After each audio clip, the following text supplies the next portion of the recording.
प्यार ने दोस्ती से एक दिन पूछ ही लिया, जब मैं हूँ तो यहाँ तेरा क्या काम है? तो दोस्ती ने कहा, जहाँ तू नाकाम है वहाँ मेरा ही नाम है। थोड़ा गुफ्तगू भी करते रहिए सभी दोस्तों से, क्योंकि जाले लग जाते हैं अक्सर बंद मकानों में। जब दोस्ती प्रगति करे तो गर्व से कहना कि वो मेरा दोस्त है, और जब वो मुश्किल में हो तब गर्व से कहना कि मैं उसका दोस्त हूँ। लोग कहते हैं इतनी दोस्ती मत करो कि दोस्ती दिल पर सवार हो जाए। हम कहते हैं कि दोस्ती इतनी करो कि दुश्मन को भी तुमसे प्यार हो जाए। दोस्ती में ही ताकत है समर्थ को झुकाने की। बाकी सुदामा में कहाँ ताकत थी श्री कृष्ण से पैर धुलवाने की। सच्चा दोस्त वही होता है जो तब हमारा साथ देता है जब सब साथ छोड़ देते हैं। एक सच्चा दोस्त कभी आपके रास्ते में नहीं आता जब तक कि आप गलत रास्ते पे ना जा रहे हो। दोस्त और शिष्टाचार आपको वहाँ ले जाएंगे जहाँ धन नहीं ले जा पाएगा। अगर बाज की तरह उड़ना है तो कबूतरों का साथ छोड़ना पड़ेगा। बिना त्याग के जिंदगी में कुछ बड़ा नहीं मिलता। इसलिए सुबह जल्दी उठे और टूट पड़े अपने लक्ष्य के लिए। जोशीले और जुनूनी बनिए। विश्वास रखिए, परिश्रम का फल सफलता ही है। हर छोटा बदलाव बड़ी कामयाबी का हिस्सा होता है। जीवन में शांति चाहते हैं तो दूसरों की शिकायतें करने से बेहतर है खुद को बदल ले। धैर्य रख, मेहनत कर। तेरे नसीब का तुझे ही मिलेगा, किसी और को नहीं। ज़्यादा बात करने वाले कुछ कर नहीं पाते और कुछ कर दिखाने वाले ज़्यादा बात नहीं करते। बड़ा आदमी बनना है तो सोच छोटी क्यों रखते हो? सोच को बड़ी बनाओ, आप भी बड़े बन जाओगे। जिंदगी का खेल जारी है, आज तेरी तो कल मेरी बारी है। मेहनत इतना करो कि आज की गलियों का शोर एक दिन तालियों में बदल जाएगा। जिस चीज़ में दिल लगे ना उसमें जान लगा दो। जिस मेहनत से तू भाग रहा है वही कल तुझे सफलता दिलाएगी। झोंक दो खुद को इस आग में, यही आग कल तुझे हीरा बनाएगी। मैं खुद से कभी हारा नहीं, फिर दूसरों की क्या औकात जो मुझे हरा सके। छाता बारिश नहीं रोक सकता, परंतु बारिश में खड़े रहने का हौसला अवश्य देता है। मुश्किल वक्त का सबसे बड़ा सहारा है उम्मीद, जो एक प्यारी सी मुस्कान देकर कानों में धीरे से कहती है, सब अच्छा होगा। जिंदगी जो शेष बची है उसे ही विशेष बनाइए, बाद में तो अवशेष होना ही है। किसी को भी खुश करने का मौका मिले तो छोड़ना मत। वो ईश्वर ही होते हैं जो किसी के चेहरे पे मुस्कुराहट दे पाते हैं। जिस किसी ने ठुकराया आपको क्यों उसको याद करें, अभी तो पूरी जिंदगी पड़ी है, चलो एक नई शुरुआत करें। कभी हार मत मानो, क्या पता आपके अगली शुरुआत में ही आपको जीवन की सबसे बड़ी सफलता मिल जाए। इस दुनिया में शायद ही हम दोबारा आए, इसलिए इस जन्म को ऐसे जी लो कि कोई ख्वाहिश ना रह जाए। श्री कृष्ण कहते हैं, मेहनत के आगे किस्मत की इतनी औकात नहीं कि वो आपके सपने पूरे होने ना दे। हुनर होगा तो दुनिया खुद कदर करेगी। एड़ियाँ उठाने से किरदार ऊंचे नहीं होते। क्यों बनूं मैं किसी और के जैसा जब नहीं कोई मुझ जैसा। खुद के सपनों के पीछे इतना भागो कि एक दिन तुम्हें पाना लोगों के लिए सपना बन जाए। मौका सबको मिलता है, वक्त सबका आता है।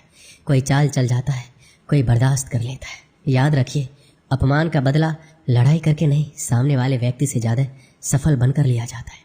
अपनी ज़िंदगी से कभी नाराज मत होना, क्या पता आप जैसी ज़िंदगी किसी का सपना हो। सिर्फ सुकून ढूंढिए, ज़रूरतें तो कभी ख़त्म नहीं होगी। यूं ही नहीं होती हाथों की लकीरों के आगे उंगलियाँ। ईश्वर ने भी किस्मत से पहले मेहनत लिखी है। नाम एक दिन में नहीं बनता, पर ठान लो तो एक दिन ज़रूर बनता है। कभी हार मत मानो, आज कठिन है कल और बदतर होगा, लेकिन परसों धूप जरूर खिलेगी। ज़िंदगी में कभी किसी बुरे दिन से रूबरू हो जाओ तो इतना हौसला रखना कि दिन बुरा था, जिंदगी नहीं। गलत लोग सभी के जीवन में आते हैं। लोग सीख हमेशा सही देकर जाते हैं। किसी पेड़ को काटने का किस्सा ना होता अगर कुल्हाड़ी के पीछे लकड़ी का हिस्सा ना होता। अंदाज से ना नापिए किसी की हस्ती को। ठहरे हुए दरिया अक्सर गहरे होते हैं। ज़रूर कुछ तो बनाएगी ज़िंदगी मुझको, कदम कदम पे मेरा इम्तिहान लेती है। कैसे कह दूँ कि थक गया हूँ, ना जाने किस किस का हौसला हो। अपनी सोच बदलिए, आपकी दुनिया अपने आप बदल जाएगी। उत्तम समय कभी नहीं आता, समय को उत्तम बनाना पड़ता है। लक्ष्य कोई बड़ा नहीं, हारा वही जो लड़ा नहीं।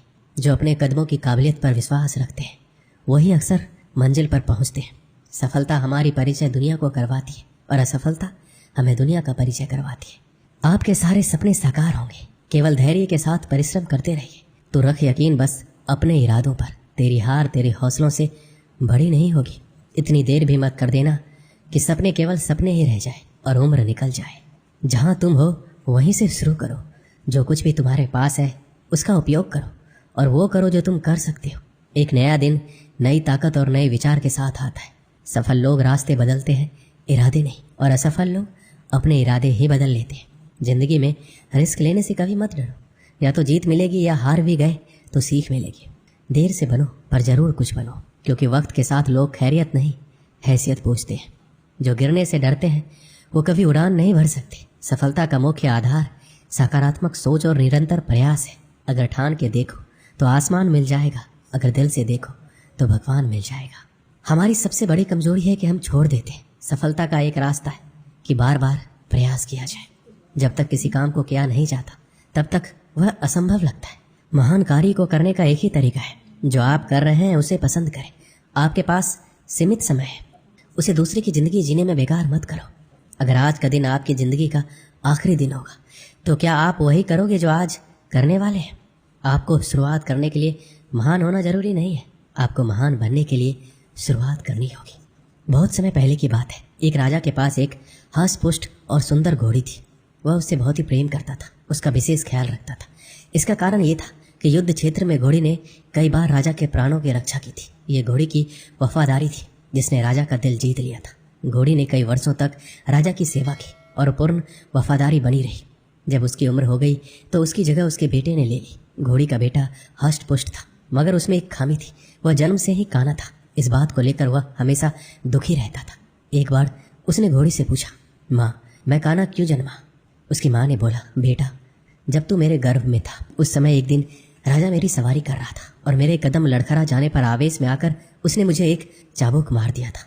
शायद यही कारण है कि तू काना जन्मा। ये सुनकर काने घोड़े का मन राजा के प्रति क्रोध से भर उठा। वह बोला, माँ, राजा ने मुझे जीवन भर का दुख दिया है, मैं इसका प्रतिशोध जरूर लूंगा।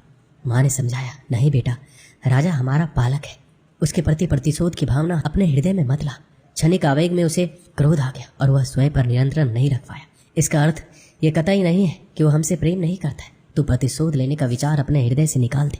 माँ के समझाने पर भी काने घोड़े का क्रोध शांत नहीं हुआ। वह राजा से प्रतिशोध लेने का अवसर ढूंढने लगा।